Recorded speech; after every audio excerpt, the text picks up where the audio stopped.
एक फूडी लड़की जिसे हेल्दी और टेस्टी खाना बनाने का और खाने का बहुत ज्यादा शौक है, लेकिन अजीब बात यह है कि उनका पेट ही नहीं है। नाम है नताशा। मुंबई में पैदा हुई, दिल्ली में शादी हुई, लेकिन शादी अच्छी नहीं चल पाई, जिसकी वजह से उसे बहुत ज्यादा स्ट्रेस रहने लगा। बहुत ज्यादा स्ट्रेस की वजह से उसके शोल्डर में पेन शुरू हो गया। लेकिन जब भी वो खाना खाती, उनके शोल्डर में पेन बढ़ जाता।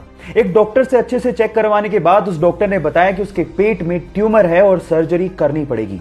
सर्जरी के दौरान जान बचाने के लिए उसके पेट को बाहर निकालना पड़ा। अब हालात ये थे कि अब वो जो कुछ भी खाती वो सीधे उनके शरीर से बाहर निकल जाता।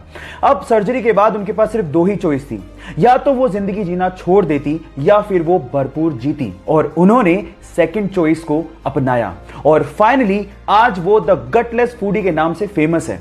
नताशा की जिंदा दिली के लिए मैं उन्हें दिल से सलाम करता हूं। एक दुबला पतला सा लड़का अपने देश की सेवा करने के लिए फौज में भर्ती होना चाहता था और उसके लिए वो ट्रेनिंग भी ले रहा था। इतने में ही वहां पर आए एक फौज के जनरल ने उसे देखकर उसके सिलेक्टर को कहा कि तुमने इसको सेलेक्ट क्यों किया है, ये फौज में भर्ती होने लायक नहीं है। और इस चीज को प्रूव करने के लिए उस जनरल ने एक ग्रेनेड उस ट्रेनिंग ले रहे ग्रुप के बीच में फेंक दिया। लेकिन मजे की बात यह हुई कि जहां पर उस ग्रेनेड को देखने के बाद सारे लड़के दूर भाग गए, वहीं वो दुबला पतला लड़का उस ग्रेनेड के ऊपर कूद गया और सब लोगों को दूर हटने को कहने लगा। हालांकि वो ग्रेनेड नकली था, लेकिन इस घटना को देख के उस जनरल को समझ में आ गया था कि कद काठी होने से कुछ नहीं होता, साहस यानी कि जिगरा जिसके पास होता है, महान वही बनता है। आप लोगों का इसके बारे में क्या कहना है, चैट सेक्शन में लिखना मत भूलिएगा। न्यूजीलैंड पूरी ही दुनिया के लिए कोरोना के खिलाफ जंग में एक मिसाल बन चुका है। 50 लाख की आबादी का यह देश अब पूरी तरह से कोरोना से फ्री हो चुका है। उसके पीछे का रीजन है उनकी नीतियां। एक्चुअली जैसे ही 26 फरवरी को पहला केस आया, वहां की गवर्नमेंट ने सख्ती से लॉकडाउन को लागू कर दिया और उसके बाद सबसे अच्छी बात यह रही कि वहां की जनता ने अपनी प्रधानमंत्री का विश्वास किया और लॉकडाउन के नियमों का सख्ती से पालन भी किया। और नतीजा यह निकला कि पिछले 18 दिनों से वहां पर कोरोना का एक भी केस पॉजिटिव नहीं निकला है। Today there are no active cases in New Zealand. यहां न्यूजीलैंड से सीखने लायक बात यह है कि अगर हमें कोरोना के खिलाफ जंग को जीतना है तो जनता और गवर्नमेंट दोनों को साथ मिलकर काम करना पड़ेगा। इस मैसेज को शेयर करिए ताकि लोगों में जागरूकता फैले और हम भी कोरोना फ्री नेशन का सपना साकार होता देख सकें। आईपीएल पहली बार उस समय चर्चा में आ गया था जब हरभजन सिंह ने एक मैच के दौरान श्रीशांत को थप्पड़ जड़ दिया था।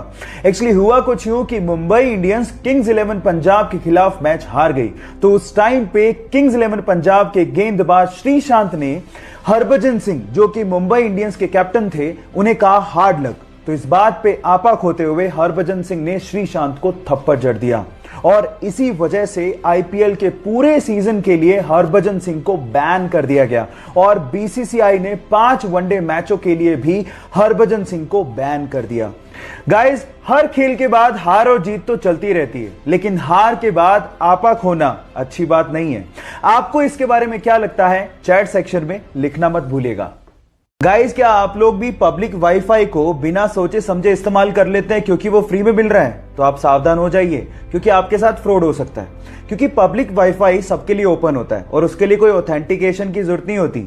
और अगर गलती से भी आपने पब्लिक वाईफाई में अपनी कोई प्राइवेट चीजें या फिर बैंक डिटेल्स या फिर इंटरनेट बैंकिंग को इस्तेमाल कर लिया और वो हैकर्स के हाथ में लग गया, तो आपके साथ बहुत बड़ा फ्रॉड हो सकता है। अगर मान लीजिए कि मजबूरी में आप लोगों को पब्लिक वाईफाई यूज करना पड़ जाए, तो इन दैट केस आप अपने लैपटॉप में या स्मार्टफोन में वीपीएन यानी कि वर्चुअल प्राइवेट नेटवर्क को इस्तेमाल करते हुए अपना काम कर सकते हैं। इस नॉलेज को लोगों के साथ शेयर करना मत भूलिएगा ताकि आप अपने साथ साथ लोगों को भी फ्रॉड से बचा सकें। इस पूरी दुनिया में एक ऐसा समंदर है जहां पर अगर आपको तैरना ना भी आता हो तो भी आप कभी डूबोगे नहीं। यह समंदर इजराइल में है जिसका नाम है डेड सी यानी कि मृत सागर। अब आप कहेंगे कि इसको मृत सागर क्यों कहा जाता है? क्योंकि नॉर्मल समंदर के पानी की तुलना में इसमें 8 गुना ज्यादा नमक की मात्रा पाई जाती है, जिसकी वजह से कोई भी समुद्री जीव जंतु या फिर वनस्पति इसमें पनप ही नहीं सकती।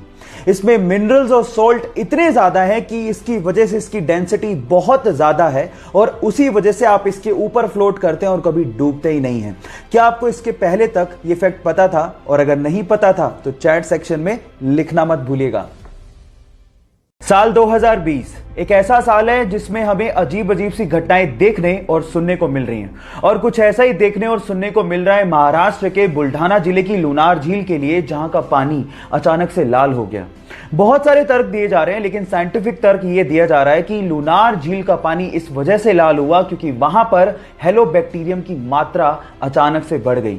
बाय द वे, जिसको नहीं पता उसको मैं ये बता देता हूं कि आज से 52,000 साल पहले एक बहुत बड़े उल्का पिंड के गिरने की वजह से लुनार झील का निर्माण हुआ था।